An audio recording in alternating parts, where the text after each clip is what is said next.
सदाभाऊ खोत यांची पुन्हा एकदा शरद पवार यांच्यावर बोलताना जीभ घसरली. सदाभाऊ खोत यांची पुन्हा एकदा शरद पवार यांच्यावर बोलताना जीभ घसरलेली आहे. शरद पवार यांचं सगळं राजकारण पाहिलं तर सगळा भ्रष्टाचार केलेला आहे. पण ज्यांच्या पायावर कुत्रंसुद्धा मुतत नाही त्यांच्या पायावर घागरीनं पाणी ओतलं जायचं. पण कुत्रं इलेक्ट्रिक खांबावर मुततं कारण निदान लाईट तर लागेल. यांच्या पायावर मुतून काय मिळणार आहे असं वक्तव्य सदाभाऊ खोत यांनी केलं आहे. ते सांगलीच्या बिटा येथे बोलत होते. यावेळी नितेश राणे, गोपीचंद पडळकर आदी जण उपस्थित होते.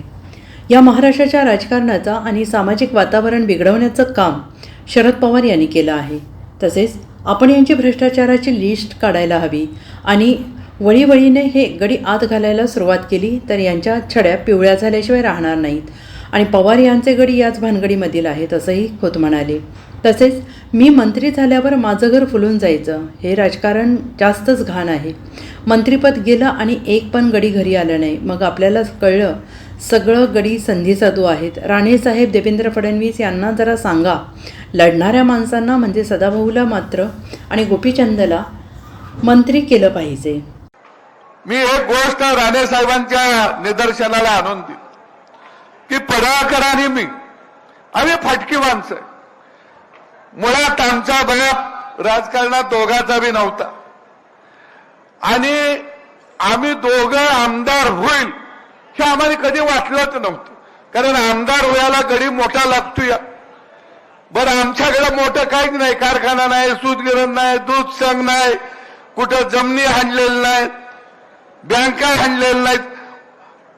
पण राजकारणामध्ये मी बघितलं देवेंद्र फडणवीस याच्या अगोदर आमदार कोण, जो जास्त हाणल तो आमदार.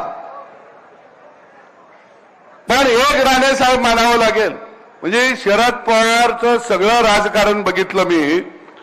बघा, बँका बुडवल्या, कारखाने बुडवले, जमिनीचे घोटाळं केलं. जेवढा भ्रष्टाचार करता येईल तेवढा पवारांच्या गड्यांनी केला. आणि गावात आले की त्यांच्या मिरवणुका निघायच्या आणि तेच म्हणायचे अजून काय राहिलंय का शिल्लक, आम्ही हाही हाणायला.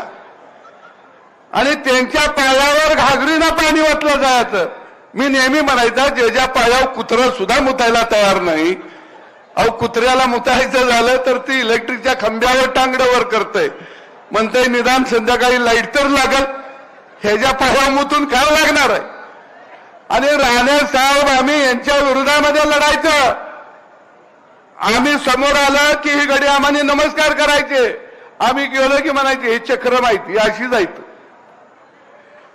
कारण या महाराष्ट्राच्या राजकारणाचा आणि सामाजिक वातावरण बिघडण्याचं जर या महाराष्ट्रामध्ये कुणी केलं असेल तर ते शरद पवार यांनी केलं. हे छाती ठोकपणानं फक्त गोपीचंद पडळकर सांगू शकतो, बाकी सांगू शकत नाही. आम्ही काय कमवलं नाही त्यामुळे आम्हाला गमवायची भीती अजिबात वाटत नाही. कोण बी गडी केवढा बी मोठा येऊन दे, आम्ही त्याला टक्कर मारतच असतो. आणि म्हणून निश्चितपणानं बहुजन समाजाचं नेतृत्व या महाराष्ट्रामध्ये खऱ्या अर्थानं बहुजन समाजाला बरोबर घेऊन जाण्याचं कोण काम करत असेल तर त्याचं नाव देवेंद्र फडणवीस आहे.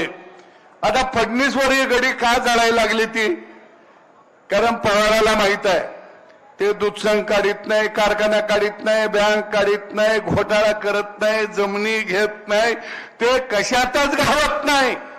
म्हणून पवाराच्या पोटात दुखतंय या. आणि पवाराचं गडी सगळं याच भानगडीतलं आहे टोटल. मी तर राणे साहेब आपण जरा धाडस करायला पाहिजे.